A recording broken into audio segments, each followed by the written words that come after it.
You're listening to Spring River Chronicle. Audio on the go. First National Banking Company. Get checking that pays with Super Plus Checking at FNBC. Cattle catastrophe. An overturned semi hauling a cattle leaves at least 6 head of cattle at large in Hardy. By Lauren Siebert. A semi-trailer hauling more than 80 cattle overturned late Wednesday evening north of Hardy on northbound 63 at the intersection with the bypass, with 25 head of cattle escaping when the trailer was torn open after overturning. The driver, Harry Drake, of Yates Center, Kansas, sustained injuries but they were minor. He refused any treatment by ambulance. The first responders checked him out and he was able to exit the truck by himself, Hardy Police Chief Ernie Rose reported. The Hardy Police and Fire Departments, along with several volunteers from the Quad Cities area, spent the following 16 hours rounding up 16 head, with 6 to 9 cattle still at large. Reportedly the truck had come off the bypass, and was merging with northbound the United States Highway 63, when it flipped over on its side and slid, dragging gravel onto the highway. When we arrived, we found an 18-wheeler with a double-deck cattle trailer hooked to it, on its side, Chief Ernie Rose said. The trailer was taking up the inside northbound lane and southbound lane of 63. The back door of the trailer and rear compartment were breached due to the accident, and some of the cattle had escaped. According to Rose, within 10 minutes he began receiving calls from across the area informing him of several escaped cattle. While en route, the fire department spotted 2 calves next to the McDonald's restaurant, with 3 or 4 more spotted on Rainbow Trace, and near the United States 63 bypass. Several bull calves had gotten out, and we received word of one located down by the 40 Island Bridge, Chief Rose reported, and approximately a mile and a half north of 63 there were 2 calves spotted. They had scattered that fast. The number of loose cattle at that time was unknown and, according to Chief Rose, they later learned that 25 cattle, each weighing approximately 500 to 700 pounds, had escaped. The sale barn was called to get a trailer out here to get the cows that were still trapped in the semi-trailer out, and have a place to put them once they were freed, Chief Rose said. Freeman Davis was contacted, and brought a crew with 4 horses and a 16-foot trailer, to help move the cattle to the sale barn. To gain access to the cows that were still inside the wrecked trailer, the Hardy Fire Department had to use the jaws of life, to free the remaining cattle. Once that was done, Scott Long and Steve Milligan both had trailers and equipment, Chief Rose said. They went inside the trailer after we had panels set up to offload them. It was a double-decker unload one complete run, and then get into the next compartment and unload it. There was 1 cow that was dead inside the trailer, and all the rest came out, some with injuries, but nothing apparently severe. They were offloaded, and 3 loads of cattle were shuttled to the sale barn. According to Chief Rose, there are somewhere between 6 and 9 cattle still at large within the area. If you have any information on the whereabouts of the loose cattle, please contact the Hardy Police Department. You're listening to Spring River Chronicle. Audio on the go. First National Banking Company. Get checking that pays with Super Plus Checking at FNBC. Gotcha. Escaped prisoner caught.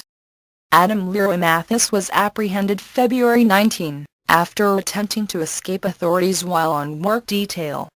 By Lauren Siebert. After walking away while on work detail at the Cherokee Village Animal Shelter, Adam Leroy Mathis was apprehended February 19 in Glenpool, Oklahoma. According to Sheriff Mark Counts, Adam and his wife Allie were arrested in Glenpool for public intoxication. She had a misdemeanor of petty larceny, which is the same as theft of property, Sheriff Counts said. After hearing the Mathises had been apprehended, Sheriff Counts contacted the Glenpool Police Department to find out about extraditing them. I contacted them Monday, but their court officer was out for President's Day, so he was able to get back to me the following day, Sheriff Counts stated.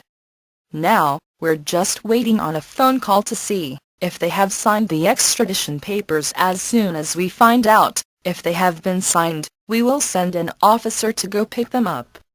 Once the Mathises have been extradited back to the Sharp County Detention Center, they will be served with the warrants that were filed by ASP Special Agent Wendell Gines February 9th. When they get back here they'll be served, and they will appear before District Judge Mark Johnson or one of the judges, Sheriff Counts said. Sheriff Counts noted Mathis will not be allowed back on work detail.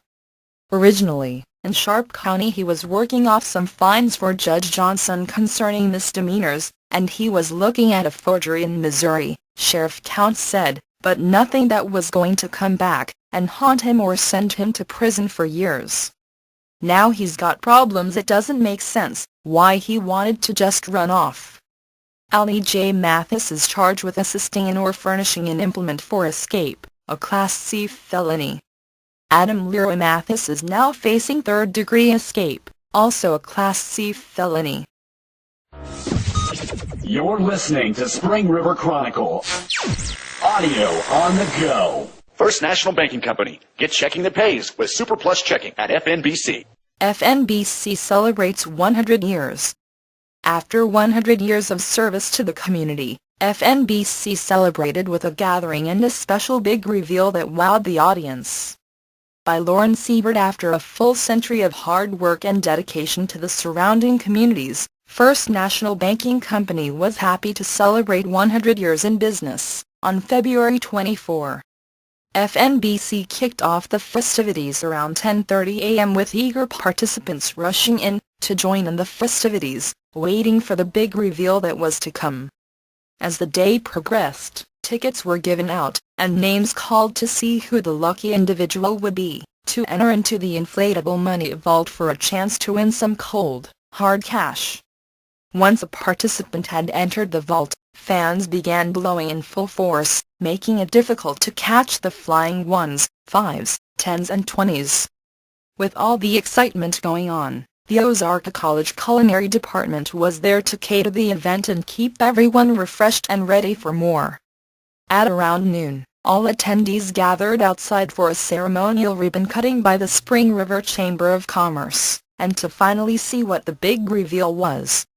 This is an exciting time and an exciting year for us, Chief Executive Officer Martin Carpenter said. There are not that many businesses that have been around here 100 years, and we're one of the few. Carpenter stated that FNBC has seen 2 world wars, numerous conflicts and the Great Depression, many recessions, a few robberies, and the Great Recession of 2008, and has survived it all, growing to be the success story it is today. Carpenter and the team at FNBC attribute much of their success to the people who make our area great. The reason we're still here is because we've always had a partnership with our community, our customers, and citizens, CEO Carpenter said, working together to make things better. Carpenter made note of some of the plans FNBC has in store this year to kick off the next 100 years. We'll be doing some exciting things this year in the markets that we serve, Carpenter said. We hope you'll join with us all year long as we celebrate. Once Carpenter had finished his speech, President Marty Sellers stepped up to the mic to introduce the big reveal. As we look forward to the next 100 years, we have to remember that we must remain humble, we must remember our roots, and we must face the brutal facts, Sellers said. The brutal fact is, we've had good management and good leadership in our organization, but we need a better coach. As Sellers spoke of a new coach coming into the organization, he explained that CEO Carpenter had been part of the team for 40 years, and that he himself had been on the team for more than 30 years. Sellers explained that FNBC has high expectations for the new member of their team, and that hopefully one day the new coach will become a household name. As Sellers finished his thought, trumpets sounded to welcome the new addition to the FNBC team, and everyone eagerly waited to meet the new addition, as Bill the Money Coach, FNBC's new mascot, appeared from behind the building, shaking hands as he went. Once Bill had been introduced and the ribbon-cutting ceremony was complete, everyone gathered inside once again for the cutting of the cake, followed by a champagne toast, and then one lucky finalist was given the chance to win $1,000 in the inflatable money vault. To finish out the day, everyone gathered outside for the final time, to help send off exactly 100 balloons, signifying each year FNBC has been in business. It's been a good 100 years. You're listening to Spring River Chronicle. Audio on the go. First National Banking Company. Get checking that pays with Super Plus Checking at FNBC. Williford woman in critical condition. David Heron, 44, was arrested February 27 after his wife was found in critical condition in a ditch by the side of the road. By Lauren Siebert. David Heron, 44, of Williford, Ark was arrested after his wife April Heron, 32, was found brutally beaten and covered in blood, laying in a ditch on Acres Road February 27. Central Dispatch received a call from a local fireman, who had reportedly discovered April Heron. Sharp County Sheriff's Deputy Shane Russell responded to the call and found April Heron in serious condition, appearing to have suffered life-threatening injuries to her head. Once Spring River Ambulance Service arrived on scene and evaluated her condition, they transported April Heron to the Ozark Acres helipad, where she was then transported by air evac to a hospital in Springfield, Mo. After an initial investigation, the Sharp County Sheriff's Department and officers from the Hardy Police Department arrested David Heron and transported him to the Sharp County Jail. The Sharp County Sheriff's Department was notified by the hospital February 28 that April Heron was alive, but in critical condition. David Heron was charged on February 20 with third-degree battery in another case, after attacking a Williford man, leaving him with a broken arm. At that time David Heron had reportedly entered the man's home, shoved him through a plate glass door, breaking his arm, and then proceeded to pour a flammable substance on the victim, allegedly attempting to set him on fire. When an officer arrived on scene, David Heron was reportedly seen standing over the victim, as he lay out on the porch. David Heron had told officers at that time he would go peacefully, but if any other police showed up he would fight them all. Thanks for listening to Spring River Chronicle Audio on the Go. Be sure to subscribe to the paper and check us out online at myspringriver.com.